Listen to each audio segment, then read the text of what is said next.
এএমসির অধীনে 92 নম্বর ওয়ার্ডের অন্তর্গত এনএসবি রোডের পাশে মাডোয়ারি হাসপাতাল থেকে রেলওয়ে স্টেশন পর্যন্ত পেভার ব্লক নির্মাণ 21,66,344 টাকা। পঞ্চদশ অর্থ কমিশনের অধীনে AQUM উৎপাদন RD14 এর মাইক্রো প্ল্যান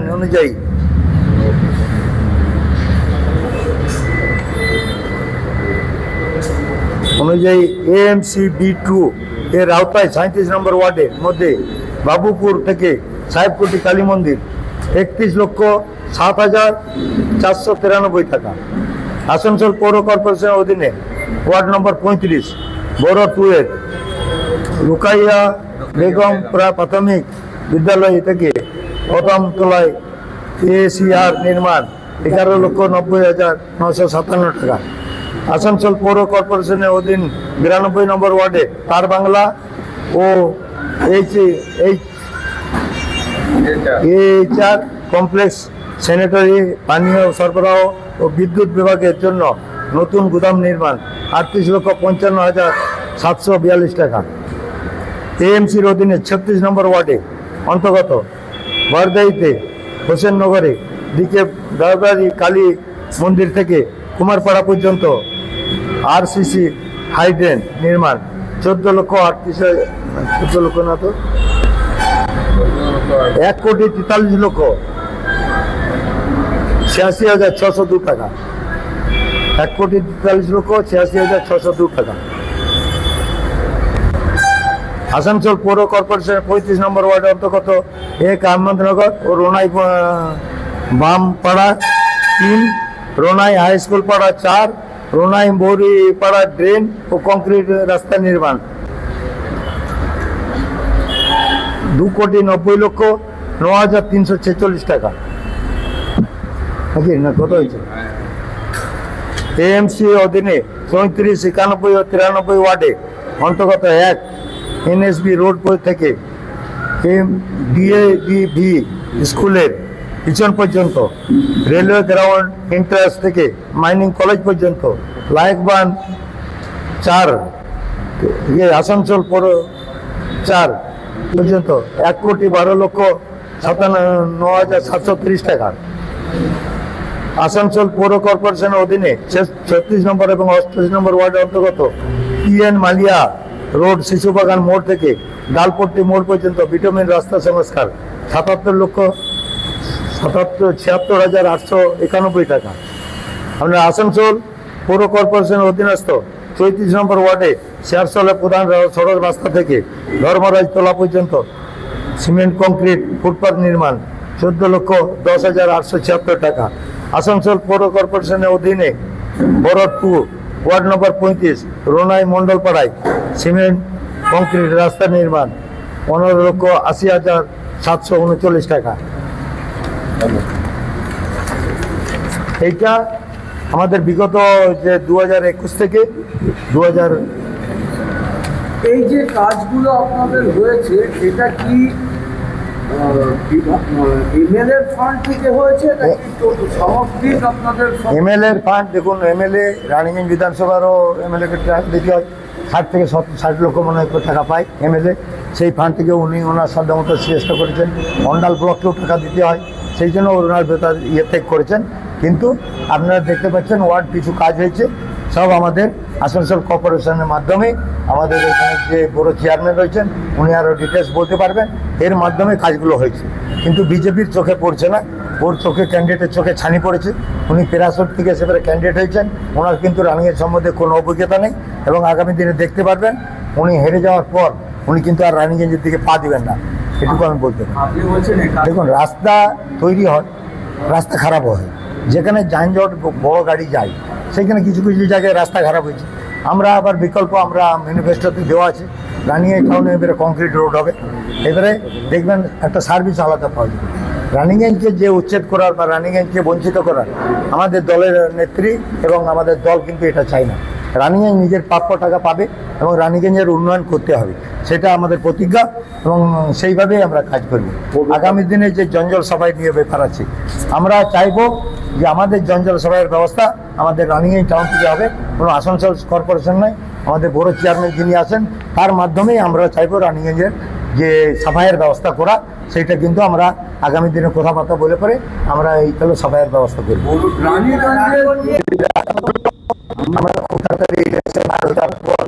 আমরা সকলে মিলে ওয়ার্ডের যারা জনপ্রতিনিধি আছেন তাদেরকে সকলকে নিয়ে পড়ে একটা ওয়ার্ড আমরা ভিজিট করব এবং আগামী দিনে সেই রাস্তাগুলো খারাপ প্রায়োরিটি থাকবে যে সেই রাস্তাগুলো আগে তৈরি করা এবং তৈরি করব। আমি দেখুন রানীগঞ্জের মানুষের কথাটাই আমাদের জনপ্রতিনিধি, মানুষ যেটা ডিমান্ড করবে আমরা দরকার চেম্বার অফ কমার্সের সঙ্গে করবো, বিভিন্ন সংস্থার সঙ্গে করবো, বসে করে রোডটা কী করলে ভালো হবে। কংক্রিট যদি না বলে তাহলে পরে আমাদের পেপারগুলো তাহলে পেপার ব্লক করলে পরে কী হবে, ওতে আমার কিন্তু হাইটটা বড় হয় না। আমাদের কংক্রিটের বা ইয়েতে ভিটামিন করলে পরে আমাদের প্রত্যেকবারে লেয়ার ধরে রাখুন 1 ইঞ্চি 2 ইঞ্চি বেড়ে যাচ্ছে, তো হাইটটা বড় হয়ে যাচ্ছে, বাড়িগুলো নিচে চলে যাচ্ছে। সেইটা অবশ্যই আমরা চাইবো না যে কোনো বাড়িগুলো নিচে যাক, যাতে এমন রাস্তা তৈরি হোক, রাস্তা যাতে লাস্টিং করে সেইটাও চিন্তা করতে হবে। এবং যদি পেপার ব্লক হয় সেক্ষেত্রে কোনো কোনো জায়গায় খারাপ হয়ে গেলে পরে সেই পেপার ব্লকগুলো চেঞ্জ করে দিলে পরে আমাদের সেইটা সমাধান, স্থায়ী সমাধান হবে। এবং বাড়ির যারা দোকানদার থেকে শুরু করে ব্যবসাদার যত আছে তারাও আমার মনে হয় এইটাকে সাপোর্ট করবে। আমি আমার বুদ্ধিতে বললাম, ওনাদের সঙ্গে মতামত নিয়ে করে ডিসিশন হবে। আমি শুনছি রানীগঞ্জ চেম্বার অফ কমার্সের সঙ্গে আপনারা কথা বলবেন। রানীগঞ্জ হওয়ার ব্যাপার নেই, রানীগঞ্জের জনসাধারণ ঠিক করবে। চেম্বার অফ কমার্স একটা সংস্থা, তাদের সঙ্গেও আমাদেরকে আলোচনা করতে হবে এবং মানুষের সঙ্গে পাড়ায় পাড়ায় মানুষের সঙ্গে আমরা বসে করে আমরা ডিসিশন ওইটাই নেব। সেই ডিসিশন মোতাবেক আমরা আমাদের মাননীয় মুখ্যমন্ত্রীকে, চতুর্থবারের মুখ্যমন্ত্রী হবেন, ওনাকে সেই প্রস্তাব পেশ করব। আমরা চাইব কোনো জনসাধারণের ক্ষতি করে কোনো কাজ আমরা করব না, জনসাধারণের ভালোর জন্য আমরা কাজ করব। আর আমি প্রত্যেকটা জায়গায় বলেছি ওপেন কাস্ট করে পরে রানীগঞ্জকে ধ্বংস করার যে বিজেপি গভর্নমেন্ট, সেন্ট্রাল গভর্নমেন্ট চক্রান্ত করছে সেইটা আমরা ব্যর্থ করব। ওপেন কাস্ট আমরা হতে দেব না। ওদের যদি করার আছে আমরা চাণক করুক, মাইন্স করুক, রানীগঞ্জ এলাকার বাইরে যেতে পারে, নিচে কয়লালে বালি ফিলিং করুক, আমাদের কোনো অসুবিধা নেই। কিন্তু ওরা নিচে ভাববে রানীগঞ্জ টাউনকে উঠিয়ে দেবো। এটা 300-400 বছরের পুরাতন শহর, এই শহরকে উঠানো এত সহজ নয়। তাহলে আজকে রানীগঞ্জ টাউন উঠাতে চাইছে, কালকে আসানসোল টাউন উঠাতে চাইবে, পরশু দিল্লি টাউন উঠাতে চাইবে, তখন কিন্তু দিল্লির সরকার ওই সিদ্ধান্ত নেবে। আমাদের মুখ্যমন্ত্রী, মানবিক মুখ্যমন্ত্রী, উনি কিন্তু কাউকে 1 টাকায় 1000 বিঘা জমি দেয় না। বিহারে কিন্তু হয়েছে আপনারা সকলেই জানেন। কিন্তু উনি চান পশ্চিমবাংলার উন্নয়ন। পশ্চিমবাংলা 1 নম্বরে ছিল, বিগত 34 বছর সিপিএম সরকার ক্ষমতায় থাকাতে আমরা অনেক পিছিয়ে পড়েছি এবং মাননীয় মুখ্যমন্ত্রী চাইছেন যে পশ্চিমবাংলাকে আবার নিজের ঐতিহ্য 1 নম্বরে ফিরিয়ে নিয়ে যেতে চাই। তো অনেক কাজ বাকি আছে। মেন হচ্ছে জলের সমস্যা আছে, সেটা কেন্দ্রীয় সরকারের ব্যর্থতা হয়েছে। কেন্দ্রীয় সরকার আপনারা সকলেই জানেন বলেছিল 2024-এর মধ্যে বাড়ি বাড়ি নল ঢুকিয়ে দেবে জল। ওর মধ্যে আমাদেরও রাজ্য সরকার টাকা দেয়, কিন্তু কেন্দ্রীয় সরকার টাকা বন্ধ করে রেখেছে। 100 দিনের কাজে কেন্দ্রীয় সরকার টাকা বন্ধ করছে।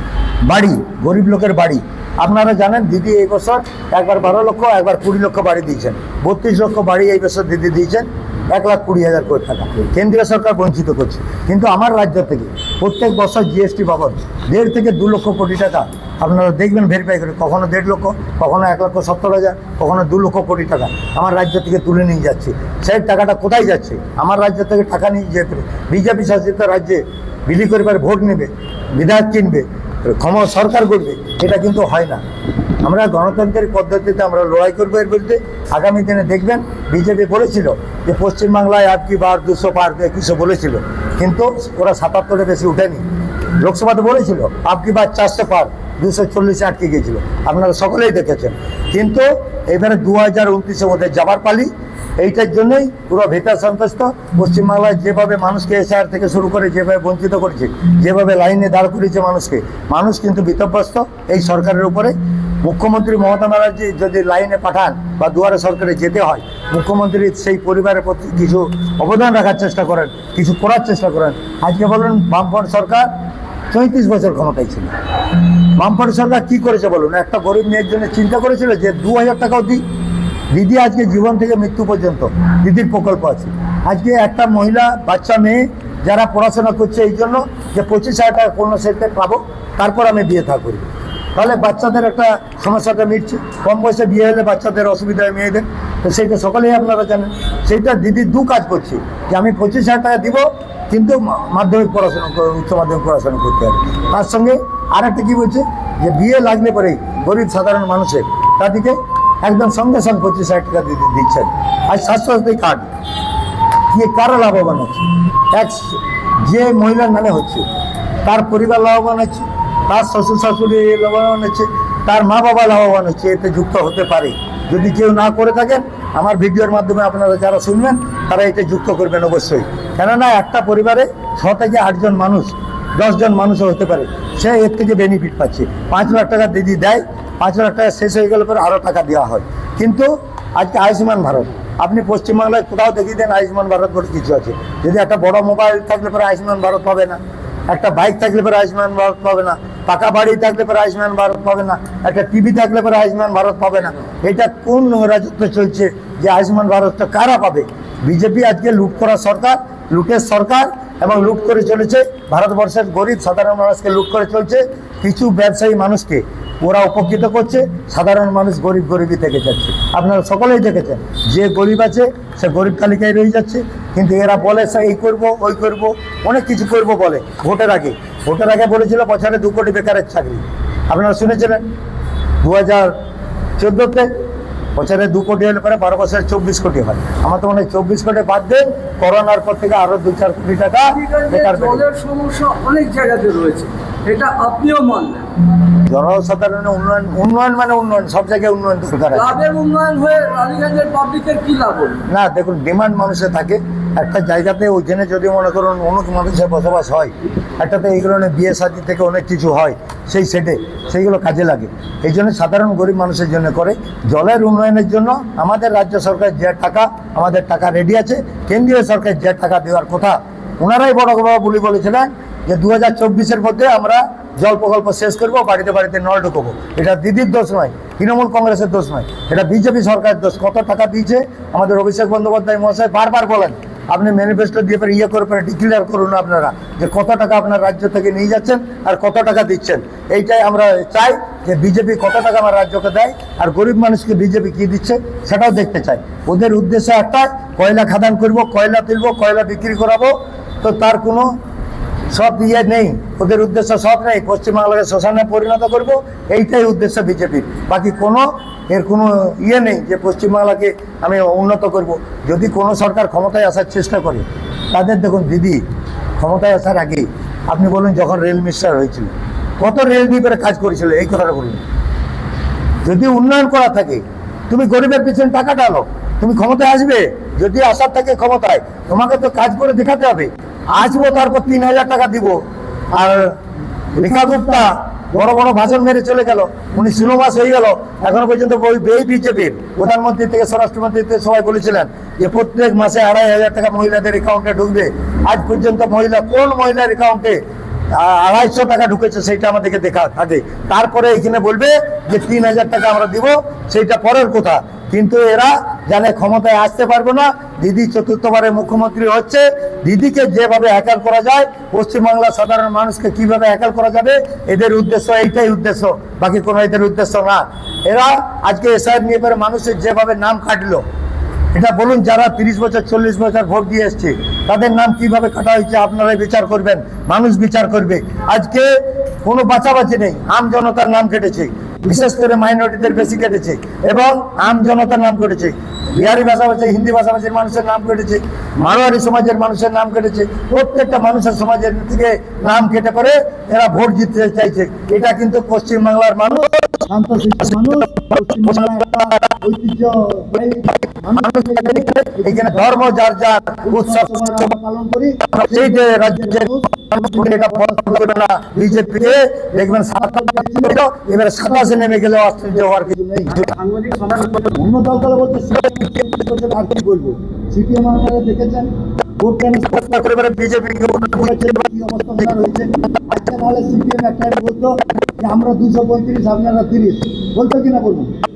সিপিএম বলতো আমরা যা খুশি করবো। আর সিপিএম এর রাজ্যে একটা মানুষ একটা তিরপল পার্টি অফিস থেকে যদি না লিখিয়ে এনে করে একটা তিরপল পেত না, একটা সার্টিফিকেট পর্যন্ত নিতে গেলে পরে পার্টি অফিসে যেতে হতো, তারপর সার্টিফিকেট পেত।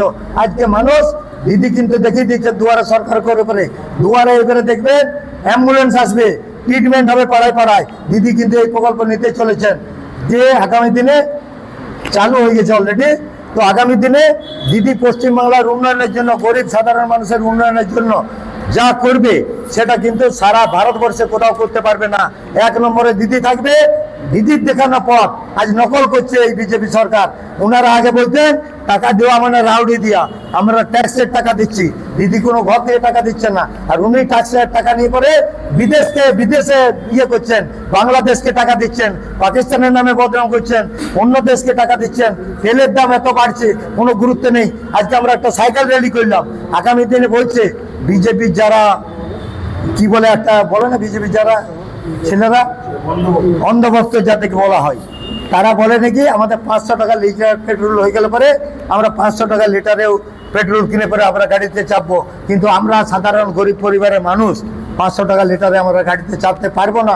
আমরা এই জন্য সাইকেল রেডি করে পরে আজ তার প্রতিবাদ করেছি। এই বিজেপি থাকলে পরে ভারতবর্ষ ধ্বংস হয়ে যাবে। যে 70 বছরে যেটা বানিয়েছিল এরা সেটাকে বিক্রি করছে। ভারতবর্ষের বুকে সব বিক্রি হচ্ছে, আস্তে আস্তে সব প্রাইভেটাইজেশন হচ্ছে। আজকে রেল, আজকে কোনো সার্ভিস নেই, আজকে এসিএল কোনো সার্ভিস নেই, খালি পকলেট লাগাচ্ছে, কন্ট্রাক্টরকে দিচ্ছে, পকলেট লাগাচ্ছে, মাটি কাটছে, কয়লা বিক্রি করছে। বেনিফিট নেই, করে বিজেপির বেনিফিটের দরকার, বাকি মানুষের স্বার্থ দরকার নেই। আজকে জলস্তরটা কোথায় পৌঁছে গেছে বলুন? আজকে যদি ওপেন কাস্ট করে পরে জল তুলে মাইন্স করে পরে যদি 400 ফুট 500 ফুট ডিপ পর্যন্ত যদি কয়লা তুলে দেওয়া হয়, তাই জল কোথায় থাকবে? জল তো নিচে যাবে। এমন জলের পরিস্থিতি আজকে পশ্চিমবাংলা নয়, দিল্লির বুকেও লাইন লাগিয়ে পরে জল নিতে হচ্ছে। দিল্লি যেখানে ভারতবর্ষের রাজধানী। আজকে ভারতবর্ষকে এই যে 12 বছর ক্ষমতায় আছে, ভারতবর্ষকে একদম নিচে নামিয়ে দিয়েছে। বিদেশে তো এই প্রধানমন্ত্রীর একটা বক্তব্য রাখার ক্ষমতা নাই। আমি দেখুন বিনা পেপারে, বিনা কোথাতে আমি কিন্তু বক্তব্য রাখছি, প্রধানমন্ত্রী কিন্তু লেখা থাকবে, স্ক্রিনশট করা থাকবে, উনি সেই ব্যক্তিটাই বলবেন। উনি তাতেও ভুল করেন। উনি কাকে বলেন যে কি, যেমন স্বামী বিবেকানন্দকে বলছেন এক কথা, আরও কাউকে বলছেন এক কথা, রবীন্দ্রনাথ স্বরাষ্ট্রমন্ত্রী রবীন্দ্রনাথ সেনের বলছেন, আমাদের বিবেকানন্দ দা বলছেন, ওনার দাদা হয়ে গেছেন বিবেকানন্দ দা। আজকে প্রধানমন্ত্রীর মুখে এই ভাষাগুলো মানায় না। যে আমি একটা ছোট রাজনীতি, আমি হয়তো ছোট থেকে রাজনীতিটা করছি, আমার রাজনীতিটা পেশা নয়, আমার নেশাতে রাজনীতিটা করি, কিন্তু এরা পেশাতে করে। আজকে যদি ব্যক্তিগতভাবে দিদি বলেছিলেন যে কয়লার টাকা একদম সেন্ট্রালের মন্ত্রীদের কাছে যাচ্ছে, বিশেষ করে অমিত শাহের কাছে যাচ্ছে, তো আজকে কেন জবাব দিতে পারছে না? প্রুফ আছে আমাদের কাছে যে সেন্ট্রালে আজকে যা হচ্ছে, যা কয়লার থেকে ইয়ে হচ্ছে, যেমন ধরুন সিআইএসএফ বিএসএফ রয়েছে, কার আন্ডারে রয়েছে বলুন? কার আন্ডারে রয়েছে সিআইএসএফ বিএসএফ? এই বিজেপির আন্ডারে আছে। আজকে যে বাংলাদেশ বর্ডার যারা গার্ড দিচ্ছে, কার সেন্ট্রাল ফোর্স রয়েছে? কেন ঢুকছে? আমাদের কাছে খবর আমরা যেটুকু পেয়েছি, 900 টাকায় ঢুকো বেরোনো যায়, 900 টাকা দিয়ে পরে বেরোবে, ঢুকবে, জিনিস এইদিকে জিনিস ওইদিকে নিয়ে যাবে, কখনো এইদিকে চলে আসবে। আজ রোহিঙ্গা বানাচ্ছে, কতগুলো রোহিঙ্গা পেয়েছে বলুন? নাম কাটার ওদের উদ্দেশ্য, নাম কেটে পরে আমরা ক্ষমতায় আসবো, ওই ক্ষমতা ওদের আসবে না, ওরা ব্যর্থ হবে। 77 জায়গায় 27 নেমে গেলেও আশ্চর্য হওয়ার কিছু নাই। এই বলে আপনাদের যদি আর কিছু প্রস্তাব থাকে, কিছু আলোচনা থাকে, আপনি বলুন, আমি তার উত্তর দিতে রেডি আছি। আপনি পারবো না, মানুষের আশীর্বাদই বড় আশীর্বাদ। মানুষ যদি আশীর্বাদ করে বিপুল মার্জিনে জিতবো, এটা আমি বলতে পারি। 11,90,957 টাকা। আসানসোল পৌর কর্পোরেশনের 88 ও 92 নম্বর ওয়ার্ডের অন্তর্গত এতোয়ারি মোড় থেকে কারবাংলা পর্যন্ত রেলপথের সিমেন্ট কংক্রিট দিয়ে রাস্তা সংস্কার 47,49,553 টাকা। আসানসোল কর্পোরেশনের 36 ও 88 নম্বর ওয়ার্ডে অন্তর্গত CI office EN Malia road পর্যন্ত টিডিবি কলেজ পর্যন্ত সড়কটি কংক্রিট নিয়ে, সিমেন্ট কংক্রিট নিয়ে সংস্কার 21,77,560 টাকা। আসানসোল পৌর কর্পোরেশনের অধীনস্থ বড় 2 ওয়ার্ড নম্বর 33 জিরাডাঙ্গা এপি হাই স্কুলের হয়ে এনএইচ বরাবর গণেশ ধাম পর্যন্ত সিমেন্ট কংক্রিট রাস্তা নির্মাণ 50,31,388 টাকা। আসানসোল পৌর কর্পোরেশনের অধীনে ওয়ার্ড নম্বর 90 বড় 2 অন্তর্গত রাজাবাজার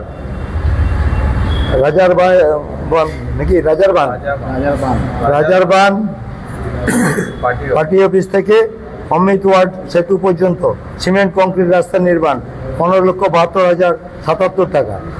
আসানসোল পৌর কর্পোরেশনের 92 নম্বর ওয়ার্ডের অন্তর্গত চিত্রকুটি মোড় থেকে তিলক লাইব্রেরি পর্যন্ত কংক্রিটের রাস্তার নির্মাণ 22,79,002 টাকা। আসানসোল পৌর কর্পোরেশনের অধীনস্থ 37 নম্বর ওয়ার্ডের সাহেবকুটি থেকে সিপি কালী মন্দির পর্যন্ত পিসি রোড নির্মাণ 14,52,776 টাকা। আসানসোল পৌর কর্পোরেশনের অন্তর্গত 89 নম্বর ওয়ার্ডে হিলবস্তি দোয়াপাড়ায় ড্রেন ও কংক্রিট নির্মাণ 11,09,049 টাকা। আসানসোল কর্পোরেশনের অন্তর্গত 90 নম্বর ওয়ার্ডের অন্তর্গত চীনাকুড়ি মোড় থেকে কালী মন্দির পর্যন্ত ভীমাচারণ রোড ভিটামিন রাস্তার সংস্কার 32,58,624 টাকা। আসানসোল পৌর কর্পোরেশনের 89 ওয়ার্ডের অন্তর্গত তিলক লাইব্রেরি থেকে শিব মন্দির পর্যন্ত সিমেন্ট কংক্রিট রাস্তা সংস্কার 45,45,740 টাকা।